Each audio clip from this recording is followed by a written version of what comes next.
Om Purnamadaha Purnamidam Purnat Purnam Mudachyate Purnasya Purnamadaya Purnameva Vashishyate.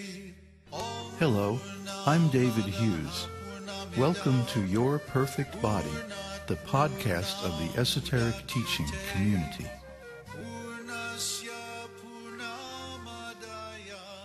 Today's selection is entitled Comments on Mantra 1. As I said in yesterday's installment, this mantra covers a lot of ground. Its scope is really incredible, and it was also responsible for a lot of Srila Prabhupada's worldview. The very first word, Īśopaniṣad. Isha means the Lord, or in this case, by the Lord. Ayam. Avasya means controlled. So, Īśopaniṣad, idam sarvam, this everything. Everything that we can see, animate and inanimate, visible and invisible, everything that exists in this world and in any other worlds or dimensions, all that, sarvam, yatkincha, whatever may exist, whether we can understand it or imagine it or not, jagatyam jagat, within the universe or outside the universe, everything that is animate or inanimate, everything that be, Īśopaniṣad, controlled by the Lord. The complete whole is aware of every part of his existence, just like we're aware of every part of our body. But his body is everything. So, yes, we're dealing in universal absolutes. This Sanskrit verse sets out for us. And so the scope of what's being discussed here is literally everything. And so it takes some time to wrap your mind around it. Now, when Srila Prabhupada first published this, remember it was back in the 60s, 66 or 67. And, of course, the whole revolutionary movement, counterculture movement was in full swing at that time. And so Prabhupada was preaching that this one word, Īśopaniṣad, and then especially the rest of the mantra, Īśopaniṣad, idam sarvam, yatkincha, whatever, jagatyam, jagat, everything, everywhere.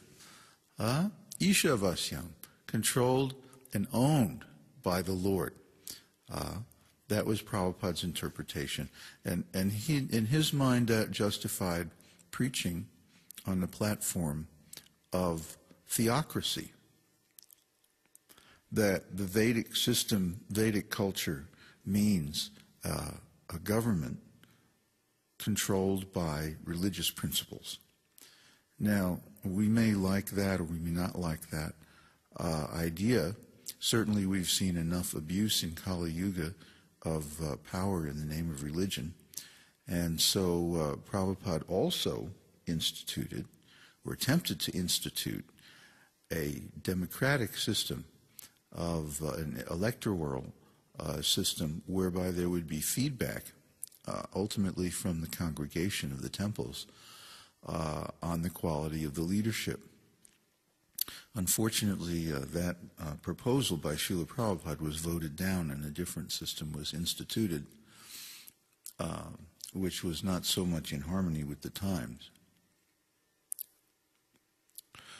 But Prabhupada's idea, Īśopaniṣad, was in tune with the time, and it was a very popular, very powerful idea that allowed ISKCON to influence a lot of people in the counterculture.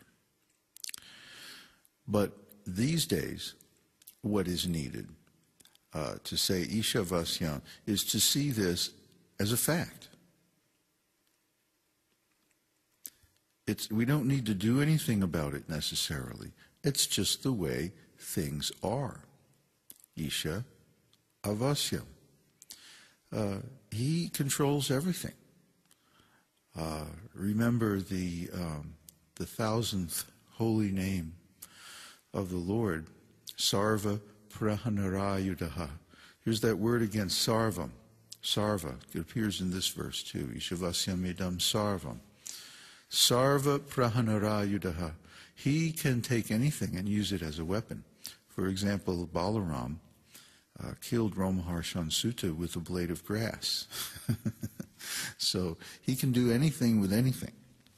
He can accomplish any of his purposes with any of his expansions or energies at any time, anywhere. That's the omnipotence of God. So yat kincha. Yat kincha is sort of like whatever, whatever there is. Jagatyam jagat. Jagatyam jagat is another phrase that's sort of like everything, everywhere, everybody, in any condition of life, is controlled by the Lord. That's just a fact. Yeah, you could base a whole political movement on it. You could base a whole religious movement on it. Or you could just realize it. And then the next syllogism that descends from that idea is tena tyaktena bhunjita, that you should accept whatever you're given by him. That means what we receive in this life, the conditions and circumstances of our life, and the things that happen to us are already predetermined by our karma, to a greater or lesser extent.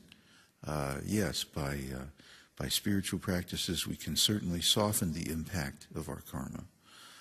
Prabhupada said that a lot of things we experience in dreams are actually things we would have to experience in life were it not for the fact that we were doing powerful spiritual processes that release us from so much karma. So the chanting of the holy name and things like that, they may not have a direct physical effect, but they have a spiritual effect. So you have to just do these things and find out. There's no way to really convey the power of, the mantra or the holy name or the Vedic knowledge. But if you see things in terms of it, this releases you from so much anxiety, because now I don't have to worry. I know that the Lord has set apart something for me.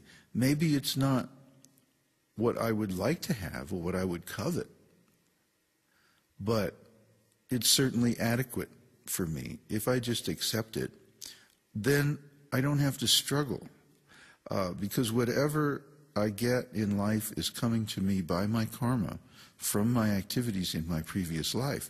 And what I do in this life is going to determine what I receive in my next life, in my next embodiment. So I had better prepare an embodiment for myself in the future that is the highest quality that I can afford to pay for in this life. That means I should do as much devotional service, as much spiritual activities, as much chanting, as much of the 9 devotional processes, chanting, hearing, remembering, serving, and so on, that I possibly can, and create as many impressions in my mind of spiritual existence so that in the next life I can go to the spiritual world.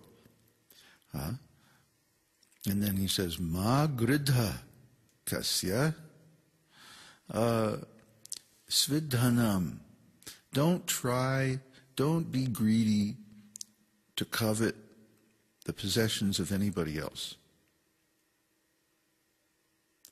Now, this is the very next shloka after the invocation, which describes the fullness and completeness of God.